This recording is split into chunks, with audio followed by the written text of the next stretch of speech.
Hello students, welcome back to our channel Physics Gallery Ashabinu, and today we are entering into our ninth lecture of ray optics, where we are going to discuss about scattering. At first we are going to discuss about the property called as the scattering of light. Okay, so a very good morning to all of my dear students. A very good morning, good afternoon, good evening, or even good night the time you are watching this class. Okay, and hoping you have already watched the previous lectures and you are all have a perfect clarity about the ray optics now. If there is any doubt related to the topic, you have to ask it in the comment box. Okay, we will discuss that. So today we are going to the topic called as the scattering of light.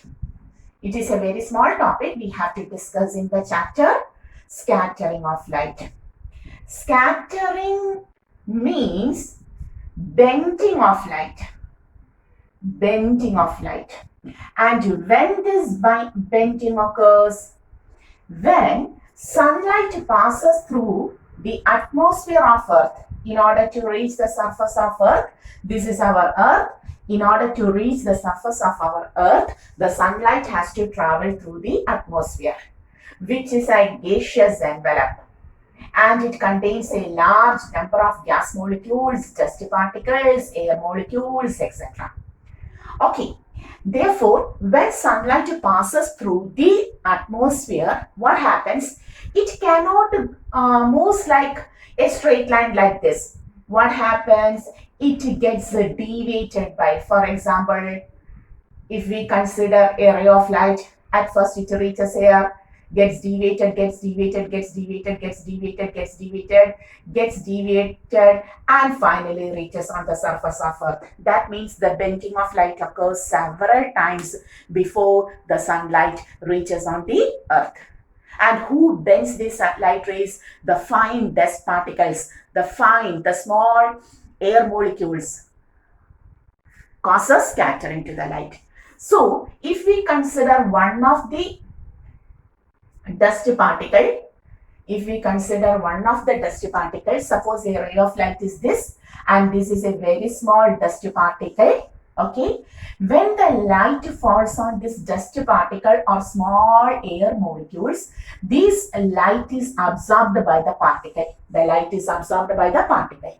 If we try to enlarge the particle like this, it absorbs, and these absorbed lights are then emitted out by the dust particles in another direction. So this is the incident light and this is the scattered light. This process is called as the scattering of light. So what happens when sunlight passes through the atmosphere of Earth? It gets absorbed by the small particles, fine particles, small particles. The size of the particle must be very small. The small particles, air molecules, dust particles, etc. And as a result of this, these light rays absorbed by them is then what happens? Goes back, or it is given out from the substance in another direction. And this bending of light by the fine particles of the atmosphere is called as the scattering. Okay, clear. But in order to cause the scattering, the size of the particle must be comparable to, must be comparable to the wavelength of the light. That is a condition for scattering. Only those particles whose size is comparable to the wavelength of light is causes scattering to the light. They only causes scattering to the light. Clear? And for this scattering, a scientist named Rayleigh had given an explanation. He had taken a law called as Rayleigh's law of scattering. Rayleigh's law of scattering.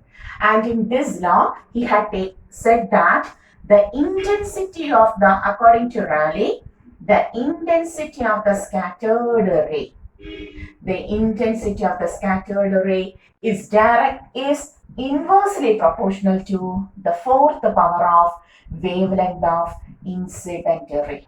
Okay, So what happens? It is inversely proportional to the fourth power of the wavelength of the incident ray. Clear? Okay. So according to Rayleigh, the intensity of the scattered ray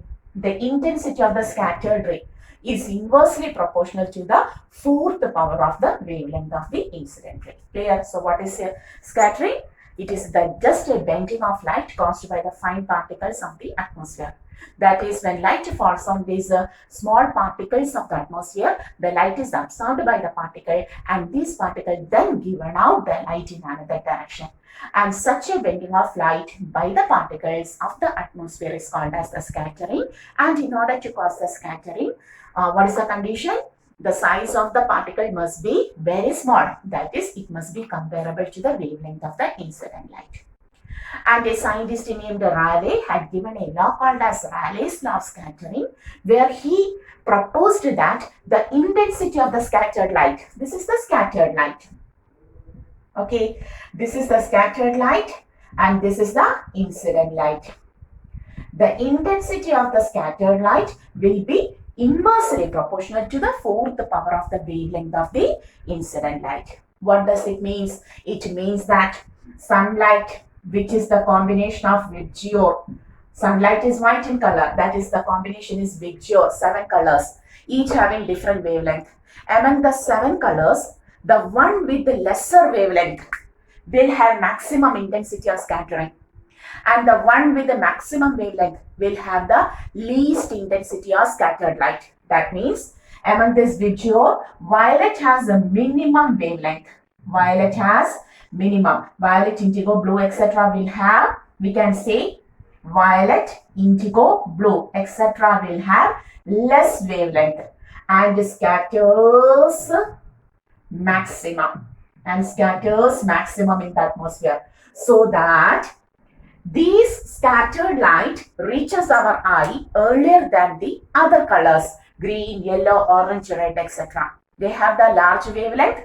Their intensity of scattering is very less. So what happens? They reaches our eye only after a time than this violet, indigo, blue, etc. Okay. So the colors having lesser wavelength, violet, indigo, blue, etc. reaches our eye as scatters maximum and reaches our eye earlier than the other colors do. That's why in the daytime the sky looks to be blue in color. Okay, so the blue color of sky can be explained. The blue color of sky can be explained of sky by this Rayleigh scattering. Clear? Okay, so what happens in Rayleigh scattering? If the particle causing scattering is of comparable size to that of the wavelength of the light, the particles absorbs the light, and what happens? The light is then again given out by the particle in another direction. And during this process, the intensity of the scattered light will be inversely proportional to the wavelength, the fourth power of the wavelength. Okay, so the effect is very high. It is inversely proportional to the fourth power of the wavelength. So the colors having lesser wavelength, including violet, indigo, blue, etc., having the minimum wavelength, is scattered in maximum intensity, and these scattered lights reach our eye earlier than the other colors do. So what happens when we look on the atmosphere, when we look on the sky appears to be blue in color. So the blue color of sky is explained by Rayleigh scattering. Okay, and there is another type of scattering also, where the scattering is occurred by the large particles. Large sized particles whose size is not comparable with the wavelength of the light. In such cases, what happens? For example, if the particle is large, a light ray falls on it and it is not absorbed by the particle. It gets deviated by the particle from its surface itself. That is, white light falls and white light is scattered out.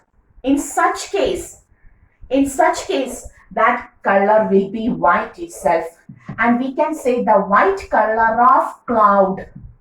The white color of clouds is due to this scattering of light by the large particles, the water particles. Water particles are very much larger than that of the fine particles that causes this type of scattering. Okay, the size of water particles are very large. So in the clouds, water particles are present. Their size is very large.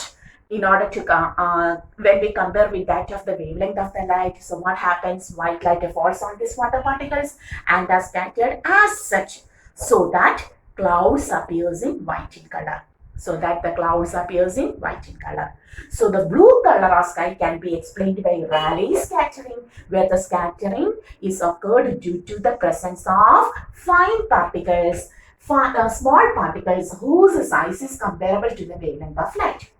Whereas the white color of cloud can be explained by the scattering itself, but that is caused by the particles of much larger size.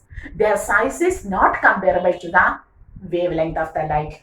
If the size of the particle is very large when compared to the wavelength of the light, they are not absorbed. That light is not absorbed by the particles. They scatter from the surface of the particle itself. So white appears to be white always. And hence the clouds which contains a large number of water particles, clouds which are the combination of water particles, appears to be white in color. Clear? Okay, so we can explain the blue color of sky, the white color of cloud, or both by the scattering itself, but the scattering is of two types. Is it clear? Okay, so we can say basically scattering are of two types. Scattering by very small particles whose size is comparable to that of the wavelength of the light, and scattering by the large particles present in the atmosphere, just like the water particles of the clouds, whose size is not comparable to the wavelength of the light. Clear? Okay, so we have explained the blue color of sky, which is due to the scattering by, tell me, scattering by small particles. Particles got absorbed by the particle and then given out. Okay, small particles whose size is comparable to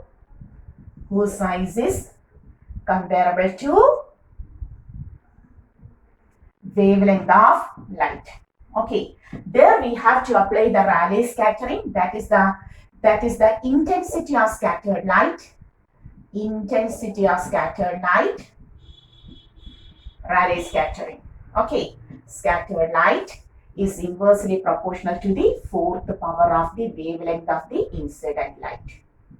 Okay, and the white color, and in this case what happens, the colors having very less wavelength, violet, indigo, blue, etc. scatters maximum and reaches our eye earlier than the other colors do. Okay, and the white color of cloud, also explained by the scattering itself, but there the scattering is caused by large particles. There the scattering is caused by the large particles whose size is not comparable. That is, they are very much larger than wavelength of the light. Okay, in such case, what happens? White light falls on the cloud water particles, gets scattered from the surface itself as white. Then what happens? They appears to be white in color. Similarly, there is another natural phenomena at dawn and dusk. At dawn and dusk, that is early morning and late evening. Dusk. At dawn and dusk, early morning and late evening, we can see the sun and surrounding atmosphere. The sun and surrounding atmosphere. The sun and surrounding atmosphere appears to be red, golden red in color, crimson red. That color is commonly called as the crimson red, golden red in color. Okay, so at dawn and dusk, the sun and the surrounding atmosphere appears to be golden red in color. Why? During dawn and dusk, the position of sun is at horizon. That is, at that time, the sunlight has to travel a larger distance. During dawn and dusk, the sunlight has to travel a larger distance. Okay, in order to reach our eye. Okay, during early morning and late evening, the position of sun is at horizon, and at that time, the sunlight has to travel a larger distance. So the colors among the visual, the colors with the maximum wavelength travels with the maximum speed and reaches our eye earlier than the other colors. During dawn and dusk, the colors having maximum wavelength travels with the maximum speed and reaches our eye earlier than the other colors. So at dawn and dusk, the sun and the surrounding atmosphere appears to be golden red in color. The same reason is for the red color of danger signals. The red color is always provided to danger signals. Why? Because from a long distance itself, we have to see that color. Red color having the maximum wavelength, it travels with the maximum speed and reaches our eye earlier than the other colors. So these are the reasons for this natural phenomena. Blue color of sky, then white color of cloud, then at dawn and dusk, the sun and surrounding atmosphere appears to be golden red in color. Crimson red, that color is commonly called as the crimson red. Okay, crimson red in color. Danger signals are always provided with the red color. All of these are the reason, certain phenomena caused by the light. Okay, very good. So now we are going to the next topic called as the rainbow. Now we are going to discuss about the rainbow. Okay, so what is this rainbow? A rainbow is a natural phenomena. Rainbow is a natural phenomenon which is due to the combined effect of okay, refraction, dispersion, and TIR taking place in atmosphere.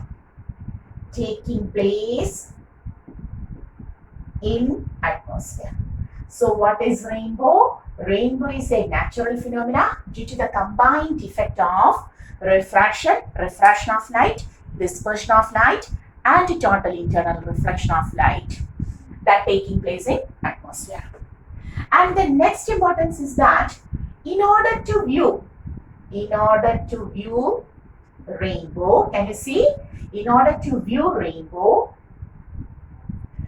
there must be water drops in the front atmosphere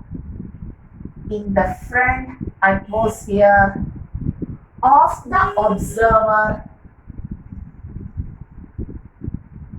and light must come from the back side of the observer. At first we are taking the notes. So what is rainbow? Rainbow is a natural phenomena which is due to the combined effect of refraction, light travels from one medium to another medium, dispersion, the splitting up of light into 7 colors, and total internal reflection, that is when the light travels from denser to the rarer medium in such a way that the angle of incidence is greater than critical angle, total internal reflection takes place.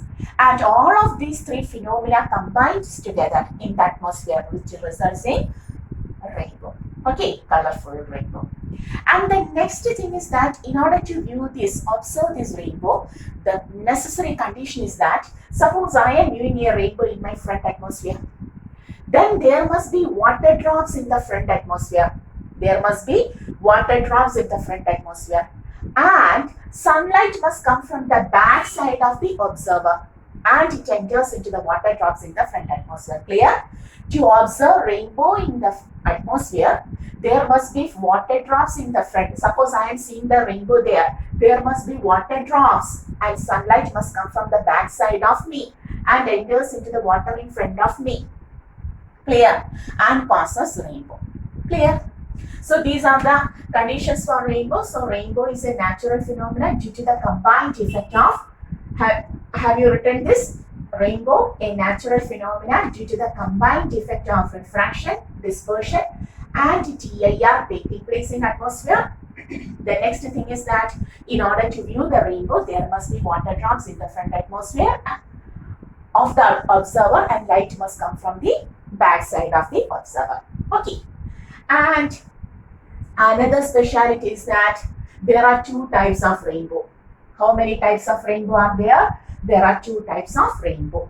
And the first type of rainbow is called as the primary rainbow. Primary rainbow. And the second type is called as secondary. If the first one is primary, then the second will be secondary rainbow. So there are two types of rainbow, primary rainbow and secondary rainbow. And now we are going to distinguish between this primary and secondary. For primary, suppose this is the water drop in the front atmosphere, and observer is looking on the atmosphere from here. The sunlight must enter from the back side. This is sunlight. Okay, the sunlight enters from the back side of the observer, enters into the water drop in front of the atmosphere through the upper half of the water drop. Through the upper half of the water drop. And then what happens? From air to water drop, refraction occurs. At the same time, refraction occurs at the same time, dispersion also occurs in such a way that violet bends maximum, deviates maximum, and red deviates minimum. What is the reason for that? That we have discussed already in our discussion. So, the violet undergoes maximum deviation and red undergoes minimum deviation, and all other colors will be in between this violet and red. Okay, visual. And normally this happens, and what happens? These 7 colors travel from water to air, emerges out, refraction occurs, and we cannot see the 7 colors from here. Here are the 7 colors that are refracted to this medium, to air here, and we cannot see that 7 colors. Therefore, normally we cannot see the rainbow. But in rare cases, what happens? These 7 colors which are traveling through the denser medium, water which is denser than the air, falls at an angle greater than the critical angle. They falls at an angle greater than the critical angle. So that what happens? Total internal reflection takes place, and red undergoes total internal reflection to this direction, and violet undergoes total internal reflection to this direction. Okay.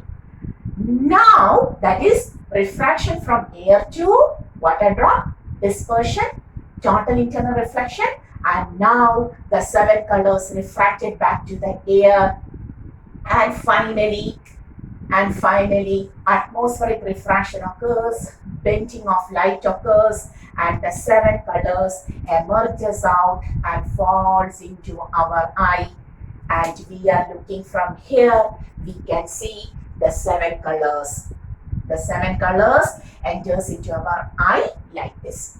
Okay, that means violet will be on the lower arc and red will be on the upper arc, and the red will be on the upper arc like this. Clear? So this results in the primary rainbow. So for primary rainbow, the sunlight enters from the upper half of the water drop, coming from the back side, enters into the water drop through the upper half. Refraction and dispersion takes place. The 7 dispersed or refracted rays falls at an angle greater than the critical angle on the water-air interface. Total internal reflection takes place, and finally the 7 colors undergoes again refraction, atmospheric refraction, bends, and finally enters into our eye. Thus we see the 7 colors. Okay, and what happens in the secondary rainbow? Secondary rainbow also water drop in the front atmosphere. This is the water drop in the front atmosphere. Okay, but now the sunlight enters from the lower half of the water drop. Now the sunlight enters from the lower half. Okay, from air to water, refraction takes place and dispersion takes place. The red will deviate minimum, but the violet undergoes deviation maximum. Violet undergoes deviation maximum. Now also the common possibility is to emerge all of these 7 colors into the air. We cannot see the rainbow. But in rare cases, what happens? They fall at an angle greater than the critical angle. They fall at an angle greater than the critical angle. As a result, all of them undergoes total internal reflection. Red comes to this position and violet comes to this position. Okay, violet. And this also may happen. The 7 colors refracted back to the air. These 7 colors are also not visible to us. In very rare cases, once total internally reflected rays again fall on this water-air interface at an angle greater than the critical angle. They again falls at an angle greater than the critical angle, so that red deviates like this and violet deviates, reflects like this. Okay, this is violet. And now refraction takes place. Red comes like this and violet comes like this. Okay, violet comes like this. And these 7 colors enters into our eye and we can see the second type of rainbow called as the secondary rainbow. Correct? Clear? So what is the speciality of primary and secondary rainbow? In primary rainbow, sunlight passes through enters through the, can you see? Sunlight enters through the upper half of water drop. Whereas in secondary, sunlight enters through the lower half of water drop. Sunlight enters through the lower half of water drop. Second is one refraction from air to water, second refraction from water to air. Two refractions, one dispersion splits up into 7 color, and one TIR take place. Okay. Whereas in the secondary rainbow, we can see air to water, water to air, 2 refractions. Sunlight enters into water, sunlight emerges from the water, 2 refraction. One dispersion, it splits up into 7 colors for one time. And how many total internal reflections takes place? 2 total internal reflections takes place. In order to cause the secondary rainbow, 2 refractions, 1 dispersion and 2 TIRs takes place. Next is in the primary rainbow, violet will be on the lower arc and red will be on the upper arc. Okay, we can see that. But in the secondary rainbow, red will be on the lower arc and violet will be on the upper arc. We can see that. Okay, because 2 total internal reflection takes place. Similarly, violet makes an angle 40 degree to our eye and red makes an angle 42 degree to our eye, visual angle. Okay, and here red makes an angle 50 degree to our eye and violet makes somewhat 53 degree to our eye. Clear? Okay, these are the specialities of primary and secondary rainbow. One more. Primary will be brighter and secondary will be less brighter, that is fainter. Okay, we can see the primary rainbow brightly, but secondary rainbow will be less brighter than that of the primary because here 2 total internal reflections takes place. So these are the specialities of rainbow. Clear? There are two types of rainbow, primary and secondary. But in order to view the rainbow, there must be water drops in the front atmosphere and sunlight must come from the back side of the observer. Okay. For primary, sunlight enters through the upper half of the water drops. Secondary, sunlight enters through the lower half of the water drop. Two refractions, one dispersion, one TIR take place. Two refractions, one dispersion, two TIR take place.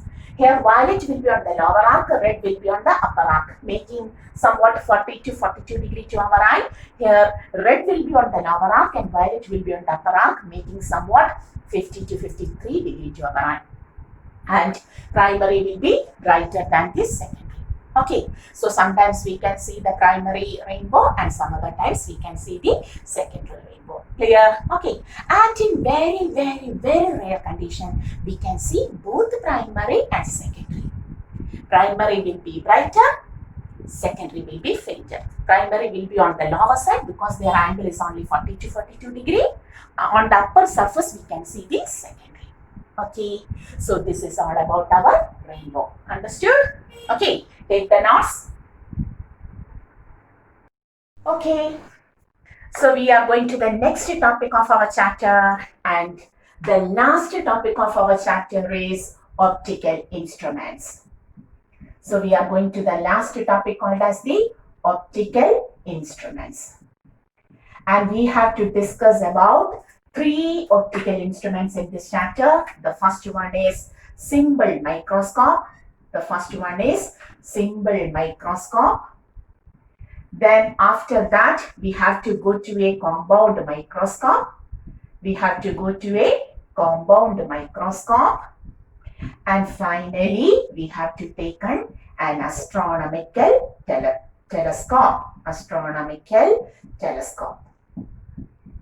They itself are of two types, refracting and reflecting. Okay, so we have to discuss about the three optical instruments. The last topic of ray optics is optical instrument, simple microscope, compound microscope, and astronomical telescope. And the first device is used to view small objects in larger size.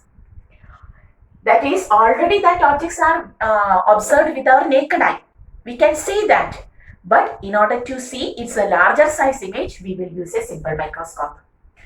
Compound microscope is also used for the same purpose, to see very small object, that is such small sized objects that cannot be viewed by our naked eye. Such objects are viewed by using compound microscope. In your biology lab, it is a common device. Okay. In order to study the anatomy, cell structure, xylem, phloem, anatomy, everything, root, leaf, etc. Then astronomical telescope, we have to see our celestial bodies, planet, star, moon, etc. In order to view such as celestial bodies in a suitable size, we use an astronomical telescope. Okay, so these are the three devices which we have to discuss in detail, and in all of these three devices, we have to discuss about the magnification cost. We have to discuss about the magnification cost by these optical instruments. Okay, and in all these cases, we take the magnification by taking the ratio of, we know magnification is the ratio size of image to size of the object. In the case of optical instruments, we find the magnification by taking the angle subtended by image to our eye, to angle subtended by object to our eye. Okay, that means suppose when the object is viewed with our naked eye, the angle subtended is taken as alpha. When the same object is viewed through the optical instrument, its image will be either larger or something. Okay, A dash, B dash. This image subtends an angle beta to our eye.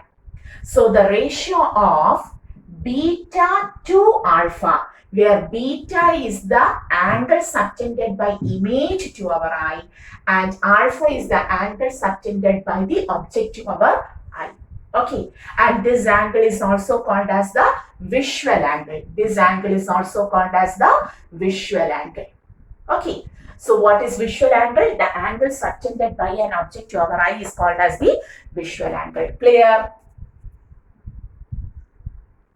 Angle subtended by an object to our eye is called as visual angle. Okay, so we are using the concept of visual angle in this case. So we have to discuss about the three optical instruments called as the simple microscope, compound microscope and astronomical telescope. And in all of these, we have to take the magnification cost. We have to discuss about the magnification.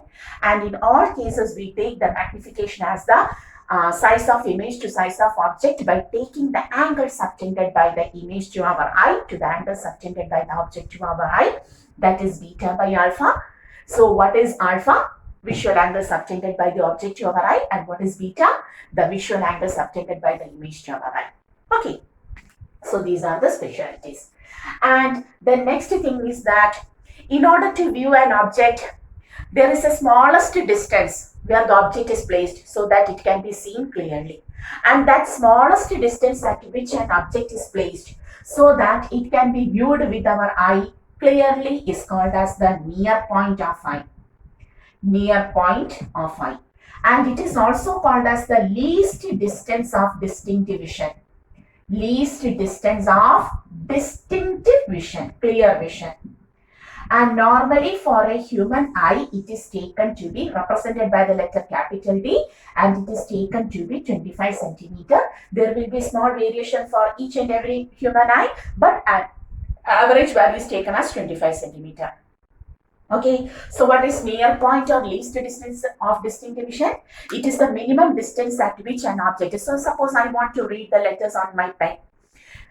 This position is not perfect to my already my eye is a little bit problem. That's why I am already taking a spectacle. Then in order to view this letter, I have to take this pen towards me. And this letter is clear to me at a particular distance. Again, on taking closer to this pen to our eye, what happens? The object will be blurred. So there is a minimum distance at which the object is placed so that it can be viewed clearly. And that minimum distance at which an object is placed clearly, an object is placed so that it is viewed clearly is called as the near point, also called as the least distance of distinct vision, capital D, 25 centimeter. Clear? Okay. 25 centimeter. But at this condition, our eye is somewhat in strained condition.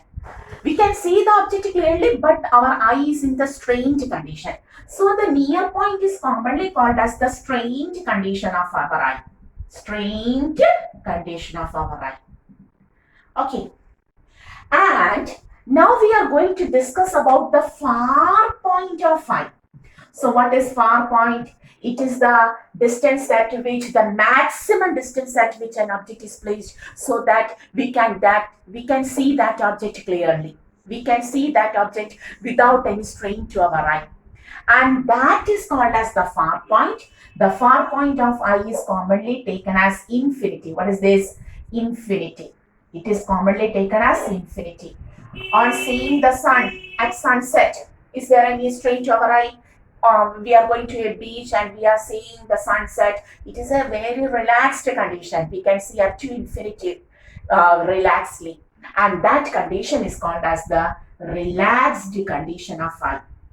Commonly called as the far point of eye. So, our eye can see an object clearly when it is at a minimum distance of 25 centimeter. And that point is called as the near point or least distance of distinct vision. But the eye is in a strained condition. And we can see the object clearly without any strain to our eye at a far point called as our infinity. Infinity is taken as our far point and that condition is called as the relaxed condition. Why we talk about this near point and far point now?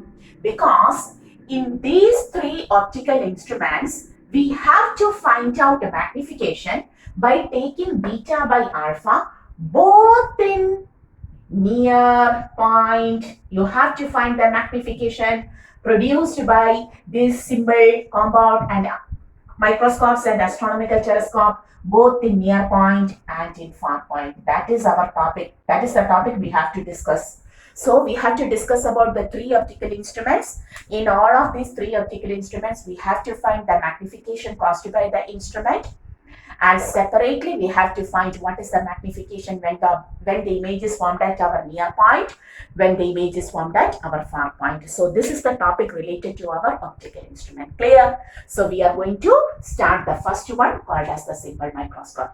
Clear? So what we are doing, what we are going to do in this optical instruments, we have to consider three optical instruments. We have to take the magnification in 3 cases in each of the optical instrument. Moreover, we have to consider the magnification taking beta by alpha and have to find the magnification when the image is obtained at near point, the magnification when the image is obtained at far point. Clear? So at first, we are going to the simple microscope. One more thing, if the image is obtained at our far point, then that is called as the normal adjustment. If the image is if the final image produced by the instrument is obtained on our far point, that is called as the normal adjustment of the instrument. Clear?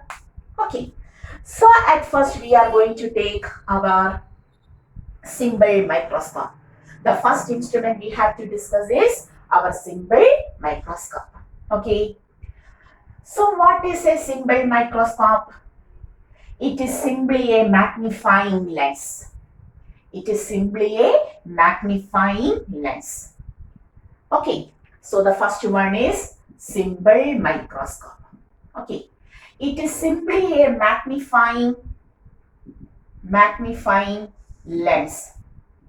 Okay, lens that is a biconvex lens. And we know when the object is placed between O and F of the lens, we will get a virtual, erect, enlarged image on the same side of the object. So this is our lens, biconvex lens. This is the principal axis, optic center, correct F. It's a double distance to F. This is the same distance on the opposite side, F dash, and 2F dash. Okay, suppose an object, this lens is taken as the magnifying lens called as the simple microscope. Now the object is placed in between O and F, AB like this. The first ray parallel to the principal axis after refraction passes through F, and the second ray passing through the optic center goes without any deviation. These are diverging rays. They do not meet at this point, so we have to extend them to the back side, and finally the image we can see at this point an image, an enlarged, okay, A dash, B dash, an enlarged image is obtained. So this small sized object is now seen in enlarged size. Hence the biconvex lens now acts as the magnifying lens. Okay, so what is a simple microscope? What is a simple microscope? It is simply a biconvex lens. And when an object is placed in between O and F of the biconvex lens, we will get a virtual, erect, enlarged image on the same side of the object. And hence it acts as a magnifying lens. Okay. Now we are going to find the magnification. In all cases, we have to find the magnification. Okay. So we are going to find the magnification.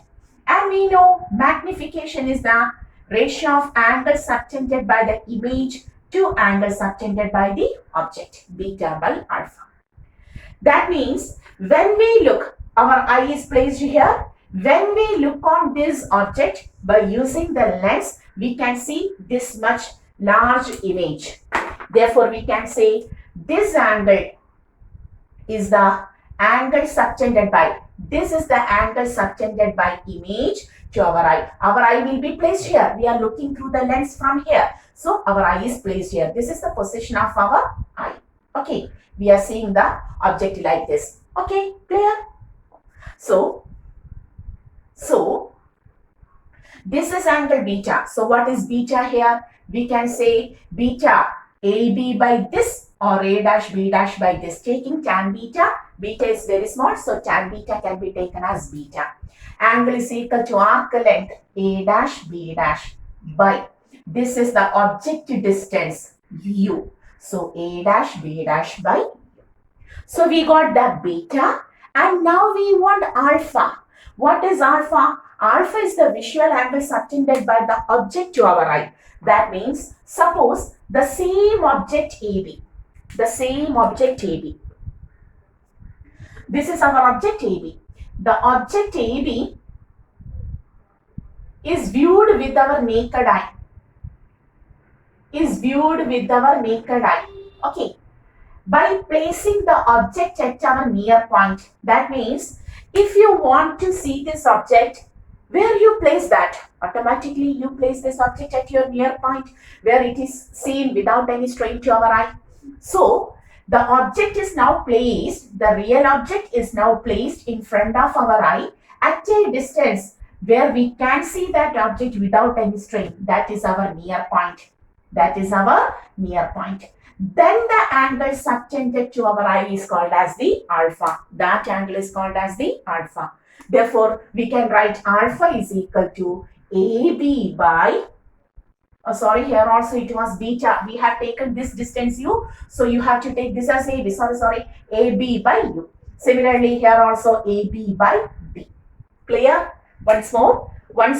Beta is the angle subtended by the image to our eye. So this is the angle subtended by the image. That is also taken in terms of AB also. So beta is equal to AB by this distance U.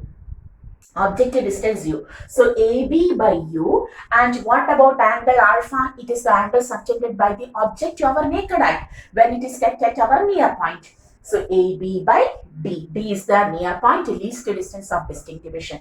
Okay, now putting the values of beta and alpha here, we can write M is equal to beta.